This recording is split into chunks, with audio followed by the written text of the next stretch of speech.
aujourd'hui. On a une belle journée d'été, mais il pleut. Et pourtant, ça n'a rien à voir avec la pluie qu'il y a pu y avoir dans le Gard hier. On avait un fleuve supplémentaire hier avec la Neuf. Je ne sais pas si vous avez vu un petit peu les films, les photos, mais il y avait quand même des camions en travers de la Neuf, un flot d'eau impressionnant. Alors on dit toujours les événements Cévenol, c'est habituel, tout ça. Oui, oui, ça arrive, mais là c'était quand même une force particulièrement impressionnante. Voilà, moi j'aime bien parler un peu de la pluie et du beau temps pour capter l'attention du public en attendant que les autres stars du tapis rouge arrivent.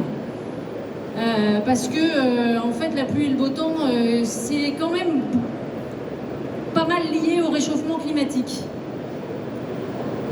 Le réchauffement climatique, on en entend parler tous les jours aux infos. Et c'est pas que la rubrique météo en fait. C'est aussi qu'est-ce qu'on peut faire tout de suite, pas dans 5 ans, 10 ans, 15 ans, mais qu'est-ce qu'on peut faire tout de suite pour changer nos modes de fonctionnement. Alors il y a des inventions de nouveaux modèles logistiques qui existent et qui sont innovants et qui vont voir le jour. Et puis il y a aussi des solutions immédiates sur des carburants qui permettent de réduire de façon significative les gaz à effet de serre, le CO2, responsable grandement du changement climatique. Donc voilà, donc moi je suis Claire Duhamel, directrice générale d'Oléosan, une énergie relativement moderne puisque nous avons commencé l'aventure il y a 3 ans. Et c'est aujourd'hui déjà un certain nombre de véhicules, plus de 4000 véhicules contractualisés qui circulent sur les routes françaises. Donc c'est pas, on n'est pas juste comme on était vu il y a quelques années, comme les hippies qui veulent faire du bio. Non, non, on est vraiment une solution concrète qui peut être mise en œuvre en quelques mois. On ne parle pas d'années, on ne parle pas de transition énergétique pour dans 5 ans, on parle de quelque chose d'immédiat. Et donc Guillaume m'accompagne aujourd'hui dans cette présentation et il pourra s'occuper, il vous présentera un petit peu les solutions transport de l'avenir. Je t'invite à prendre place. Je vais juste vous expliquer un peu qui on est maintenant que j'ai fait cette petite intro pour vous sensibiliser. Le groupe Avril, c'est une société en fait française au service de l'agriculture et dont la raison d'être est d'ailleurs servir la terre. Ce sont des fonds agricoles au départ. Ça s'appelait Société de financement des protéagineux oléagineux, Sophie Protéol. Il y a quelques années, a été renommé Groupe Avril. C'est donc un amont agricole qui n'a pas vraiment d'actionnaire. En fait, nous sommes détenus par l'amont agricole. Et cet amont agricole nous a donné la mission de valoriser les récoltes, et notamment les récoltes issues de l'agriculture française, par transformation en produits que l'on va retrouver ensuite dans nos métiers industriels. Et à l'origine, notre première production, c'est production pour la nourriture de la ferme France. On nourrit les élevages. Alors les élevages, ça va être les bovins, la volaille, voilà. Le métier principal au départ, c'était valoriser les récoltes et réduire le déficit protéinique de la France. Et le colza est principalement utilisé pour ça. Ça, c'est la partie Sanders. J'aime bien commencer par la fin. On fait évidemment aussi beaucoup de spécialités avec de la chimie verte. Donc, ce sont des transformations de matières naturelles, spécialité Avril, Oléon. Et puis, vous connaissez tous la marque Le Sieur. Marque Le Sieur qui est la partie huile alimentaire produite très grandement à partir de colza, aussi également l'huile de tournesol. Donc on a aussi pas mal de débouchés dans l'alimentaire. Et puis on a notre pôle de transformation végétale qui va transformer les surplus d'huile qui restent en carburant. Et ça, c'est Cepol avec la marque Oleosan, carburant baissant que l'on va pouvoir mettre directement dans les véhicules. Et ça fait avancer la transition énergétique en France. Le groupe Avril, c'est 7600 personnes. C'est un chiffre d'affaires d'un peu plus de 6 milliards d'euros. 83 sites dans le monde, dont 57 en France. Et nous avons 5 sites de production de biocarburants en France, dont 3 vont produire de l'oléosan destiné aux transporteurs français exclusivement. Et alors, ce qui est bien avec nos métiers, c'est que ça attire la jeunesse qui s'engage également pour la transition énergétique. Et je vais laisser à Guillaume le soin de vous présenter la solution Oleosan. Bonjour à tous, vous m'entendez bien? Plus fort. Là c'est mieux? Ouais, désolé, j'ai pas l'habitude de parler dans un micro. Donc, Claire vous a présenté le groupe Avril. J'aimerais juste vous expliquer la genèse de l'histoire de notre groupe, c'est très rapide. Donc Claire vous a expliqué ce que c'était que du tourteau. Donc le tourteau, c'est la fibre végétale d'une graine qui est riche en protéines, qui contient 30 à 35% de protéines et qu'on utilise en France pour nourrir le bétail. Jusque dans les années 70, 90% des besoins de la France en tourteau, c'était du tourteau de soja qu'on importait des États-Unis et d'Amérique du Sud. On était fortement dépendant de ces importations-là. Comme toute dépendance, quand on dépend à 90% de quelque chose, on a vu avec les masques pendant le Covid et on voit aujourd'hui avec plein d'éléments dans tous les milieux industriels dans lesquels vous pouvez travailler.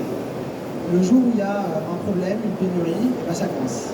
En 73, il y a eu des grandes sécheresses aux États-Unis et les États-Unis ont arrêté d'importer du tourteau en France et c'est là que s'est créé le groupe Avril. C'est-à-dire ces deux filières d'agriculteurs se sont rassemblées pour créer dans les années 80 le groupe Avril. Et ça, c'est important de l'expliquer parce que c'est ce qui explique qu'en France, on ne fait pas du colza pour faire un carburant, on fait du colza pour faire du tourteau. Donc, sur le schéma, vous voyez un camion qui collecte des graines de colza chez les agriculteurs, à peu près 5 millions de tonnes tous les ans, ça varie un peu selon les années. Et à chaque fois qu'on écrase la graine, on a d'un côté du tourteau et de l'autre côté de l'huile. C'est comme quand vous écrasez un raisin, vous avez d'un côté le jus du raisin et de l'autre côté le résidu du raisin. On ne choisit pas, on a toujours les deux. Aujourd'hui, le tourteau de colza, ça répond à peu près à 60% des besoins du monde agricole français. Le reste, c'est encore du tourteau importé. On n'est pas indépendant, mais on est beaucoup moins dépendant que ce qu'on était avant. Ensuite, on a de l'huile. L'huile, on en a 2 millions de tonnes. Alors, qu'est-ce qu'on en fait de ces 2 millions de tonnes?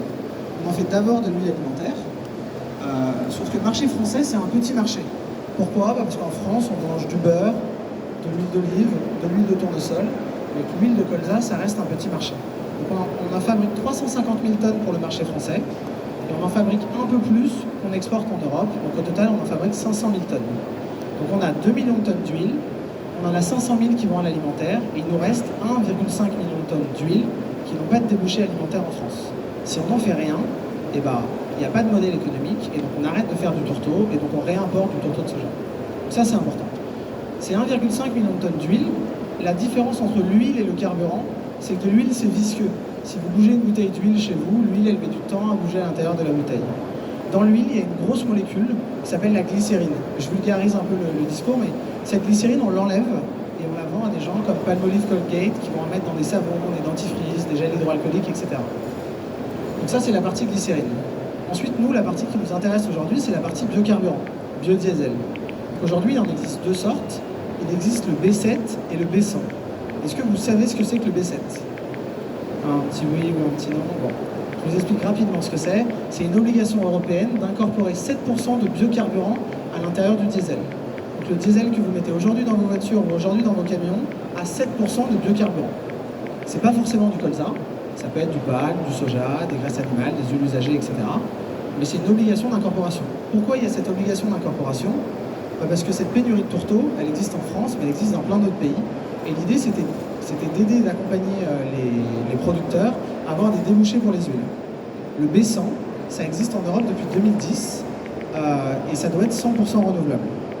Maintenant, je vais vous parler de la particularité française pour différencier un B100 européen d'un B100 français. Donc la France, elle a autorisé le B100 en 2018. C'est pour ça que Claire vous expliquait qu'on avait grosso modo sur le marché 2 ans et demi, 3 ans d'existence. Quand elle l'a autorisé, la première chose qu'elle a dit, c'est qu'un B100 français, c'est forcément fabriqué à base de colza. Pourquoi? Parce qu'un carburant, pour qu'il soit bon, il faut qu'il circule dans votre camion. Ça s'appelle la tenue au froid.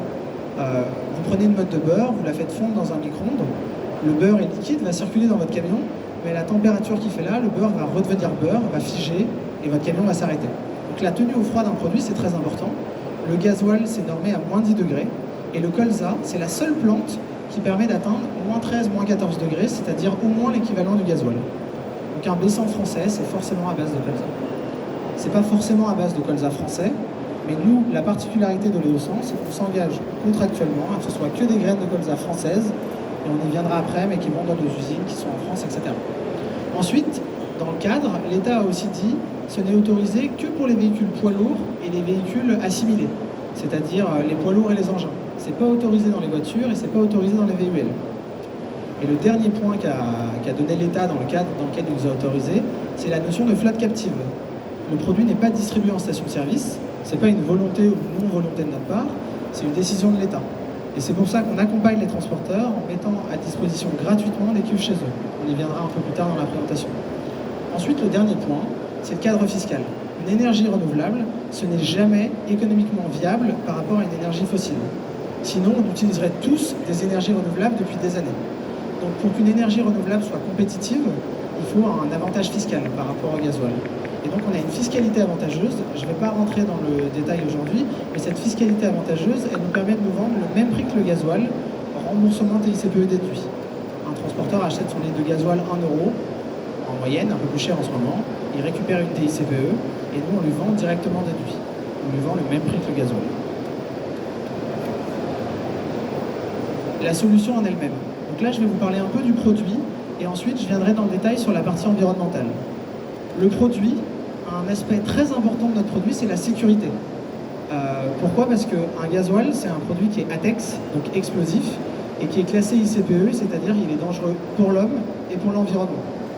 La particularité de notre produit, c'est qu'il est 100% biodégradable, puisqu'il est uniquement à base de colza, donc il est classé non ICPE, non dangereux ni pour l'homme ni pour l'environnement. Concrètement, qu'est-ce que ça veut dire pour un transporteur ou un chargeur? C'est que l'installation de la cuve se fait très facilement, et elle peut être posée à même un enrobé poids lourd. L'autre point, le produit est non ATEX, donc non explosif, il a un point éclair supérieur à 100 degrés. Donc en gros, ce que ça veut dire, c'est que c'est une installation facile et que c'est un produit non dangereux pour l'environnement. Donc non pour l'environnement, mais non plus pour le chauffeur qui l'utilise. Ensuite, l'efficacité. La guerre sur les énergies alternatives, c'est de dire comment je trouve une énergie qui réduit mon impact environnemental tout en me permettant d'avoir les mêmes performances et de faire le travail que je fais aujourd'hui de la même manière. C'est toute la difficulté des énergies renouvelables. Une des forces de notre produit, c'est qu'il offre aux transporteurs qui l'utilisent la même autonomie, une autonomie équivalente par rapport au gasoil. On a des légères surconsommations qu'on constate entre 0 et 5% chez nos clients. Si vous êtes intéressé, on vous donnera la liste de nos clients et les meilleures personnes pour vous en parler, c'est ceux qui l'utilisent. Mais si vous voulez, entre 0 et 5%, un camion qui fait 100 000 km par an, ça ne va pas venir réduire son autonomie sur ses trajets. La qualité du produit, une fois qu'on est un B100 à base de colza, on a fait la moitié du job. Le job sur la tenue au froid. L'autre moitié du boulot, c'est les métaux lourds. Le soufre, les alcalins, les phosphates, c'est des choses qui sont naturellement présentes dans un biocarburant et qui peuvent avoir un impact sur le véhicule. Le B100 existe dans les pays nordiques depuis très longtemps. Et on est le seul B100 en Europe, au sein du groupe Volvo Renault Trucks, à avoir la qualité de niveau 5. Ça, visuellement, vous n'avez pas de différence. Le produit qu'on vous livre est jaune et liquide, mais ça a un impact sur les constructeurs. C'est ce qui fait qu'on a des partenariats avec des constructeurs dans lesquels on arrive à proposer des entretiens de véhicules isocoût gazole, liés à la qualité de notre produit. L'adaptabilité des moteurs, j'y viens juste après, donc je ne rentre pas dans le détail là-dedans. La tenue au froid, donc je vous ai expliqué, c'est la même que le gasoil. On n'a rien inventé, on a la capacité de rajouter un additif comme ils le font dans le gasoil dans des régions froides. On a des transporteurs en Savoie par exemple qui certains mois de l'année nous achètent du grand froid. Et ensuite la simplicité, c'est notre plus grande force et je vais être transparent, c'est aussi aujourd'hui notre plus gros inconvénient. Alors pourquoi c'est une force? Déjà parce que le chauffeur ne va rien changer à sa manière de travailler. il a un moteur diesel, donc c'est le même camion que d'habitude, il va faire le plein comme il l'a toujours fait. Son véhicule va être homologué gasoil et baissant. Donc le transporteur qui investit dans un véhicule continue de garder la même valeur de revente qu'il avait avant et le même business model. Et le dernier avantage, c'est que Oleosan est miscible avec le gasoil. Ça veut dire que si jamais il est coincé et qu'il a besoin d'aller mettre 200 litres de gasoil dans son camion, il peut le faire. Donc ça, c'est des énormes avantages. L'inconvénient de ça, c'est que le produit étant miscible avec le gasoil, on est capable de vous certifier la partie CO2 du produit, mais aujourd'hui, on n'a pas la vignette critère. Ça, il faut être transparent sur les choses. Aujourd'hui, Oleosan ne permet pas d'avoir la vignette critère. Ensuite, sur la simplicité, je vais vous donner les faits et ensuite je vais vous donner sur quoi on travaille. Donc les faits, c'est qu'aujourd'hui, il y a des constructeurs qui vendent des véhicules exclusifs baissants. Donc ça, c'est un fait, parce qu'il y en a, et il y en a en vente, et il y en a qui commencent à rouler. L'autre fait, c'est qu'il existe un suramortissement sur les véhicules exclusifs baissants. Ça, c'est dans la loi de finances de 2021, qui court jusqu'à fin 2024. Donc ça, c'est existant. C'est plutôt très intéressant, parce que un des facteurs qui nous bloque sur le critère, c'est le fait que ce soit miscible, et aujourd'hui, il existe des camions qui sont capables de ne rouler qu'avec du baissant. Mais pour le moment, ils sont toujours critère 2. Évidemment qu'on travaille sur le sujet, mais pour le moment, ils sont toujours critère 2. Donc on va y venir. Notre produit vous apporte quelque chose au niveau environnemental, mais pour le moment, ne répond pas à la problématique des ZFE et de la vignette critère. Donc, ça, on en a parlé, donc je vais y passer vite, mais l'important, c'est l'idée de ce qu'on vous présente, c'est qu'on a une énergie 100% française et qu'on fait travailler aussi bien le monde agricole français que, on va y venir, mais les cuvistes avec lesquels on travaille, on a fait le choix de se fournir qu'avec des cuves fabriquées en France, chez 3 fournisseurs français, et donc on a une énergie qui fait travailler tout l'environnement agricole et industriel français. Donc nos usines, donc Claire en a parlé, 3 usines qui fabriquent Oleosan, Grand Couronne à Rouen, Le Mériot un peu derrière Provins, et Bassins qui produira de l'Oléosan d'ici la fin de l'année. Pourquoi nos usines sont majoritairement dans le nord de la France?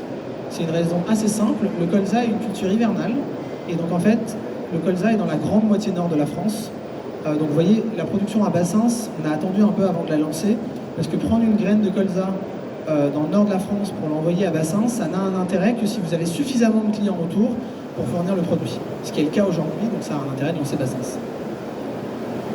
Ensuite, sur les cuves, donc on fournit et on met à disposition gratuitement des cuves pour les transporteurs. Pourquoi on le fait? Parce qu'on n'a pas le choix, parce que la notion de flotte captive oblige le transporteur à avoir sa propre solution d'approvisionnement. Donc vous voyez, alors par exemple la cuve qui est en bas au milieu, elle est posée à même un support où il doit y avoir en dessous du gravier et du concassé. La notion du fait que le produit est non classé ICPE et non ATEX fait qu'on peut le poser à même le sol. Donc Oleosan en bref, ce qu'on aimerait que vous reteniez, c'est que c'est un produit 100% à base de colza français, et ça c'est important. En tout cas, c'est important pour les transporteurs avec lesquels on travaille aujourd'hui, et avec les chargeurs avec lesquels on travaille déjà. C'est des choses sur lesquelles on s'engage contractuellement. C'est immédiatement substituable au gasoil, c'est-à-dire qu'il y a certains véhicules du parc de vos transporteurs, ou si vous êtes des transporteurs de votre parc, qui peuvent rouler dès demain avec Oleosan. C'est un engagement de 60% d'émissions de CO2 en moins minimum, et c'est du puits à la roue, parce que quand on parle des émissions de CO2, je vais y venir après. Les particules, je vais y venir après. Le coût isocoût-gazole, on le vend isocoût-gazole, et l'installation et la mise à disposition de la cuve connectée est gratuite. La durabilité, donc c'est la partie qui, je pense, vous intéresse le plus. On a parlé de la partie produit, sur la partie durabilité. Donc, quand on parle de durabilité, on sépare les choses de deux manières. On parle du local et on parle du global. Le local, vulgairement, c'est ce que pollue le camion en bas de la fenêtre. C'est l'air que je respire en sortant dans la rue. Et le global, c'est pas des pollutions, mais c'est les émissions de CO2. C'est le réchauffement climatique. Donc, d'abord sur le local, c'est normé par deux choses. Les normes euro des camions, que vous connaissez, donc je pense que vous êtes familiers, et du coup les vignettes critères. Donc là, on vous a remis les normes euro des camions pour avoir conscience que les constructeurs et les transporteurs ont eu une action drastique sur la réduction des particules et des NOx. Aujourd'hui, un Euro 6, ça pollue, alors je sais pas, j'allais dire 1000 fois moins, mais là je vais être marseillais, ça pollue beaucoup moins qu'un Euro 1, comme vous pouvez le voir sur le graphique. Aujourd'hui, un Euro 6, ça pollue presque plus localement. Ça émet encore des NOx et des particules puisqu'il y a une combustion. Si on prend l'exemple d'un véhicule électrique, un véhicule électrique, c'est localement propre, ça fait disparaître ce rectangle jaune. Un véhicule électrique a quand même un impact en amont sur la production de l'électricité, enfin un impact sur toute la chaîne, de la même manière qu'un véhicule roulant diesel a un impact sur toute la chaîne, et de la même manière qu'un véhicule roulant avec Oleosan a un même impact sur toute la chaîne. Nous, localement, on va réduire les émissions de particules jusqu'à moins 80%. On n'a pas ou peu d'impact sur les NOx, puisque c'est le fait d'avoir une combustion dans le camion, donc vous continuez d'émettre des NOx. Si on vient sur la partie CO2, c'est toute la chaîne. Et toute la chaîne, pour le gasoil, c'est ce qu'on appelle du puits à la roue, ou chez nous, ce qu'on appelle du champ à la roue. Donc on fait ce qu'on appelle des ACV, des analyses de cycle de vie. Et en fait, quand on achète la graine à l'agriculteur français, il nous déclare est-ce qu'il utilise des engrais, quel fuel il met dans son camion, d'où viennent ces engrais, etc. Et quand la graine arrive à l'usine, elle est chargée de ses émissions de CO2. Ensuite, chacune de nos usines émet du CO2 d'une manière différente, parce qu'elles ne sont pas toutes construites de la même manière. Et donc chacune est émettrice d'une émission de CO2 particulière. Et ensuite, on va venir tracer le transport de notre usine en France jusqu'à la cuve. Et ce transport a aussi un impact environnemental. Et ensuite, vous connaissez, c'est faire le plein du camion, consommer le carburant à l'intérieur du camion. Et à la différence d'une énergie fossile, tout l'intérêt d'être une énergie renouvelable, le colza, pour pousser, a besoin d'absorber du CO2 dans l'air pour rejeter de l'oxygène.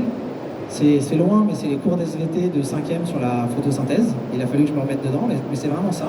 Et la clé du réchauffement climatique, c'est que le CO2 qui est dans l'air, il faut qu'il soit dans le sol. S'il est dans le sol, c'est comme ça qu'on réduit le réchauffement climatique. Et donc en fait, les plantes, etc., elles contribuent à ce travail-là.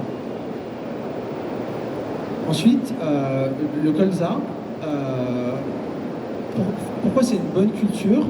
Alors déjà, j'ai essayé de vous expliquer qu'on ne faisait pas du colza pour faire du carburant, on en fait pour faire du tourteau, et ça c'est important de le comprendre. Ensuite, ce qui est important de savoir, c'est que le colza, c'est une culture de rotation. Qu'est-ce que ça veut dire? Ça veut dire qu'un agriculteur ne met pas du colza 2 années de suite sur la même parcelle. Donc ça veut dire 2 choses. Ça veut dire qu'il n'y a pas de risque de raser une forêt pour mettre du colza, parce que l'année d'après, on n'y remettra pas du colza. Et ça veut dire que ça ne prend pas la place d'une autre culture. Un agriculteur dans le monde agricole, il a besoin de la rotation des cultures pour maintenir des bons rendements. Et donc un agriculteur, il va faire, par exemple, colza, blé, orge. Donc ça, c'est important de le savoir. Ensuite, il y a des cultures qui nécessitent plus ou moins d'eau. Le colza, c'est une culture hivernale qui reste dans les sols pendant 11 mois, et donc en fait, qui est quasiment jamais irriguée. De la même manière, les sols ne sont pas labourés, puisqu'en fait, on plante le colza et on le laisse dans les sols pendant 11 mois. Et après, les abeilles, on s'appelle le groupe Avril, parce que la fleur de colza fleurit au mois d'avril. Quand on vous dit que le colza, c'est vraiment dans notre ADN, ça se voit jusque dans le nom de notre produit.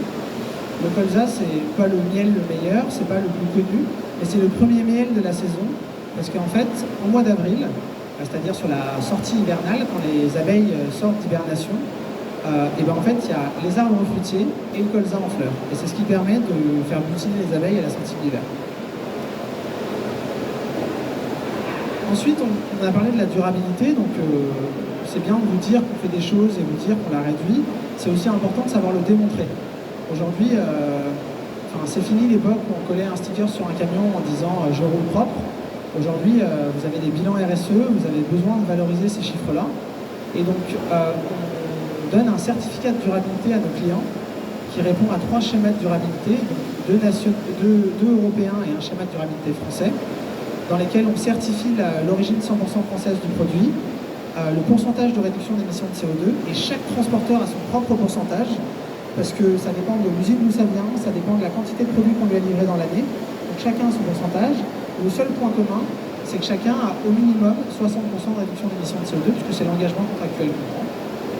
Et depuis avril 2020, le B100 est reconnu dans les énergies alternatives par l'ADEME, et donc les 60% sont reconnus dans ces documents-là. Ça, c'est plus pour la partie objectif CO2 que vous pouvez connaître avec l'ADEME. Donc ça, c'est l'exemple d'un certificat de durabilité. Donc ce qui est intéressant, c'est qu'on a la quantité de produits livrés, les émissions de CO2 et les économies de CO2. Les économies de CO2, on parle en équivalent tonne CO2. Pourquoi? Parce que 1 kg de gaz, c'est pas la même chose que 1 kg d'électricité, ou c'est pas la même chose qu'un litre de gasoil ou un litre d'Oléosan. Donc quand on parle de durabilité en RSE, on ramène toujours un équivalent tonne CO2 pour que tout puisse s'additionner en fait.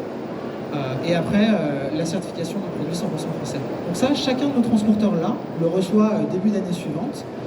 Donc nous, on amène la traçabilité jusqu'à la cuve, et ensuite le transporteur, avec son système de badge, il est capable de vous amener la traçabilité jusqu'au camion. C'est-à-dire de vous dire, dans le tracteur FL 825XY, j'ai mis 25 000 litres d'oléosan, et après on fait un tableau en croix, et vous avez la réduction d'économie de CO2. Donc maintenant, je vais repasser la parole à Claire, qui va vous expliquer un peu comment... donc nous, on vend un biocarburant, mais aussi comment le groupe s'investit pour montrer l'exemple auprès de nos transporteurs. Merci Guillaume. Effectivement, le groupe Avril, on se pose les mêmes questions pour notre logistique qu'un grand nombre de chargeurs. Et on se pose aussi le même nombre de questions sur quelle est notre contribution à la réduction du réchauffement climatique. Et on a mis également un certain nombre de solutions en place. Alors moi, ce que j'aime bien dire d'Oléosan, d'abord, Oléosan, c'est la contribution du monde agricole à la transition énergétique. Et on regarde ça au sein du groupe Avril sur un certain nombre de piliers. Tout d'abord, préserver l'environnement, c'est de regarder sur chacun des processus de transformation et chacune des étapes de nos processus, comment est-ce qu'on peut réduire davantage nos émissions de CO2. Eh bien, figurez-vous, par exemple, dans nos usines, on va triturer du tournesol. Le tournesol, la graine, elle est entourée d'une coque. La coque du tournesol va être utilisée dans nos centrales biomasse qui permettent de gérer l'énergie de nos sites. Donc on va utiliser l'intégralité du tournesol, en valorisation énergétique par la biomasse dans nos chaudières de la coque, la graine, la partie solide, une fois qu'elle est extraite, pour l'alimentation des animaux et pour les huiles alimentaires. Et la troisième partie, alors ce sera plutôt l'incorporation en B7. Pour le colza, c'est pareil, en fait, on essaye de valoriser l'ensemble de la graine dans les différentes solutions pour réduire les émissions de CO2. Le groupe Avril, évidemment, c'est énormément de chargement et déchargement. On a énormément de transporteurs qui travaillent pour le groupe Avril. C'est les huiles de Sieur, c'est les œufs matines. Et d'ailleurs, le groupe Avril fait également partie de la UTF. J'ai vu que la UTF avait aussi un stand qui va être l'association des chargeurs. Dans nos appels d'offres transport, évidemment, on va utiliser nos propres solutions énergétiques et on va demander à ce que nos transporteurs roulent à Oléosan de plus en plus. On est nous-mêmes convaincus. Alors les premiers camions qui ont commencé à rouler, c'était pour notre propre logistique. On l'a testé chez nous avant de l'envoyer chez les autres. Et donc, voilà, on soutient l'activité en affrétant nous-mêmes des transports qui roulent à Oléosan. Et puis, on a aujourd'hui à peu près 400 clients déjà convertis, je veux dire, pour une énergie assez nouvelle. 400 clients, 4000 camions, c'est déjà pas mal. Si tu reviens juste,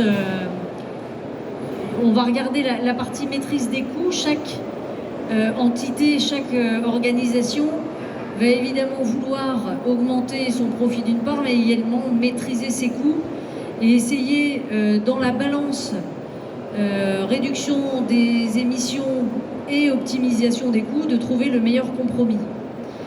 Et donc sur chacun des budgets transport, ce qu'on regarde, c'est l'impact que ça va avoir, par exemple, d'utiliser des transporteurs Oléosan ou pas. Et en fait, le surcoût au total est vraiment minime, quasi inexistant. Et donc c'est une solution logistique de transport iso-coût finalement par rapport au gazole. On rentre dans l'ère post-gazole grâce à ça. Et c'est ça qui aussi, en tant que chargeur du groupe Avril, nous intéresse. 90% de nos transporteurs, à horizon 2023, donc c'est dans 2 ans, 1 an et demi, rouleront en Oléosan pour le groupe Avril. Et ça, c'est important. On est nous-mêmes exemplaires et on l'a nous-mêmes adopté dans nos propres démarches. Voilà, et donc la plupart on lance nous-mêmes des appels d'offres au transport et même si alors Aujourd'hui, il y a une des contraintes qu'on va rencontrer, c'est que les constructeurs, comme la plupart des transporteurs l'auront expérimenté, il y a des délais de livraison dans les camions. Les chaînes de prod des constructeurs sont malheureusement souvent en chômage technique, faute de composants électroniques et de matières premières suffisantes pour faire des productions de camions. Donc il y a des délais. C'est pour ça que nous, on accorde aussi dans nos appels d'offres des délais, par exemple aux transporteurs, en disant vous vous engagez à rentrer dans cette démarche progressivement. On ne demande pas, mais d'ici 2 ans, il faut que ce soit fait. C'est une énergie qui est immédiatement disponible. Les constructeurs, alors nous on discute avec, il y a Renault Trucks, Volvo Trucks, MAN et Scania, qui proposent des modèles homologués B100 et qui proposent de plus en plus des B100 exclusifs qui permet de rouler exclusivement en B100 et sans gazole. Voilà, on passe vraiment dans l'ère post-gazole dès aujourd'hui. Et donc, voilà, ils ont tous des plans de production de camions et on voit ces plans augmenter. Et je m'en réjouis d'ailleurs, ces partenariats avec les constructeurs sont très importants. Et Guillaume parlait de l'obtention de critères 1 qui est évidemment le Graal. On est en discussion avec les pouvoirs publics et avec les constructeurs pour faire avancer ces sujets-là, notamment sur les B100 irréversibles. Donc c'est pas encore présent aujourd'hui, mais c'est en large discussion. On a été reçu cet été par l'Élysée. C'est vraiment quelque chose qui est au centre des préoccupations pour pouvoir faire une transition énergétique immédiate. On est vraiment dans l'immédiateté et l'urgence d'action. Voilà, c'est un petit peu les discussions à venir. Maintenant, le B100, voilà, pour moi, il se situe dans un mix énergétique. Le mix énergétique du futur, il sera pluriel. Il y a plusieurs solutions de transport qui seront disponibles en fonction des routes. La logistique, c'est pas juste des grands trajets sur autoroute, c'est aussi de la distribution en centre-ville, etc. Et donc, je pense qu'un mix énergétique pluriel est important pour l'avenir. Si on voulait remplacer l'intégralité du gazole par du B100, ce serait juste impossible. On ne serait plus dans une agriculture raisonnée, on serait dans des changements d'allocation des sols, etc. C'est pas là qu'on veut aller. On veut être l'une des solutions du mix énergétique et l'aventure en fait commence dès maintenant puisque les solutions sont disponibles. Donc on se réserve une partie là, du temps imparti pour des questions-réponses. Alors on va pouvoir circuler, Marie, si tu veux circuler les micros, s'il y a des questions.